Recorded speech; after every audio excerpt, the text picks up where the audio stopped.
Hi, this is Nick Freitas, and welcome back to Making the Argument. We've got an interesting show for you today because according to Politico, I'm going to read off the title for you. It says, Politico top general fires back at offensive criticism of the military being woke. And what this was during a committee hearing, and Congressman Matt Gaetz from Florida and Congressman Waltz, who's a former Green Beret from Florida as well, also, they talked about some of the issues with respect to what's going on in the military, critical race theory, things of that nature. And the General Milley, who's the chief of the Joint Chiefs, essentially fired back at him. So what I want to do is I want to actually play for you some of the testimony that was taking place, the questions that were being asked. And I want to let you decide whether or not the Politico headline or the General's remarks were appropriate given the questions that he was asked. And we're going to go ahead and analyze that because I think this is important. Because one of the things the General says, the General makes some interesting points, but I think he leaves out a lot of important context with respect to the offense he takes at this. And so we're gonna break this down, and we're gonna give you the arguments to make when you hear something like this, especially someone coming as a respected general, chief of the Joint Chiefs, former Green Beret, combat veteran, right? Like nobody's trashing the guy. In fact, I served in two different units with this guy, once in Special Forces and then also 325th Infantry, Airborne Infantry Regiment out of the 82nd.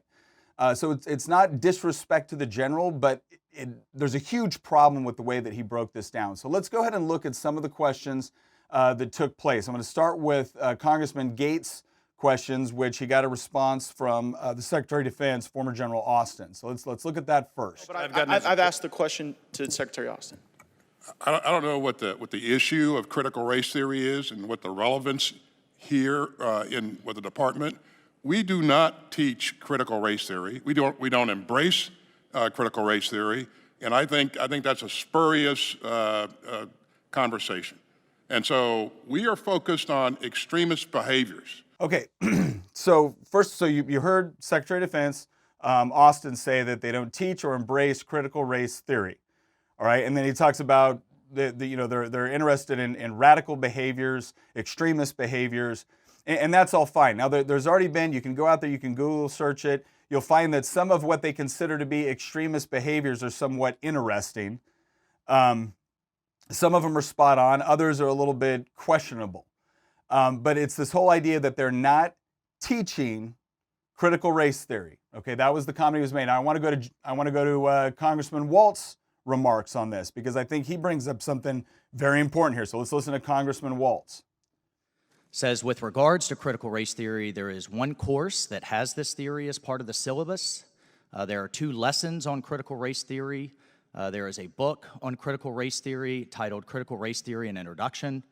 On and on and on about the teaching of critical race theory in West Point. I just want to emphasize something. This isn't something that we're raising. This came to me from cadets, from families, from soldiers, with their alarm and their concern at how divisive this type of teaching is. I want to point something out here because this is important.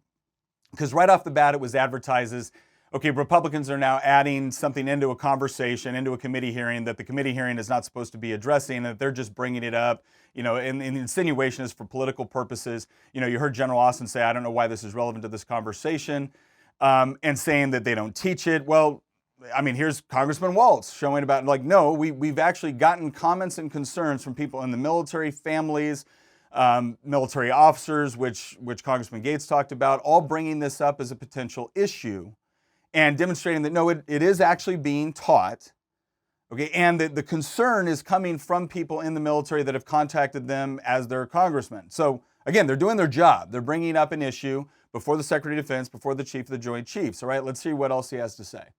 Teaching is rooted in Marxism, that classifies people along class lines, an entire race of people as oppressor and oppressed. I cannot think of anything more divisive and more destructive to unit morale. I want to be very clear. The military needs to be open to all Americans. Absolutely. That is the strength of the United States military. But once we're in, We bleed green, and our skin color is camouflage. We're worried about that American flag on our shoulder. That's the only thing our enemies are worried about. I think we can agree there. But the other thing that they raised to me was a seminar that over 100 cadets attended titled Understanding Whiteness and White Rage, taught by a woman who described the Republican Party platform as a platform of white supremacy. Now, think about that for a second, all right? Think about that. We're not just talking about a course, because again, if this is just a question of whether or not critical race theory should be studied, I don't necessarily have a problem with that when we're talking about a university level course. And again, I'm not advocating that we take all of that out. I think it's fine to study various theories, to include theories that you disagree with or that you think you might disagree with. All right, that's all fine. There's nothing wrong with that at its core. But what Congressman Waltz is bringing up right now is that this is not simply a question of studying critical race theory at West Point. This is a question of, again, hosting a seminar by a speaker that referred to the Republican Party platform as being inherently white supremacist. And she gave a talk on whiteness and white rage.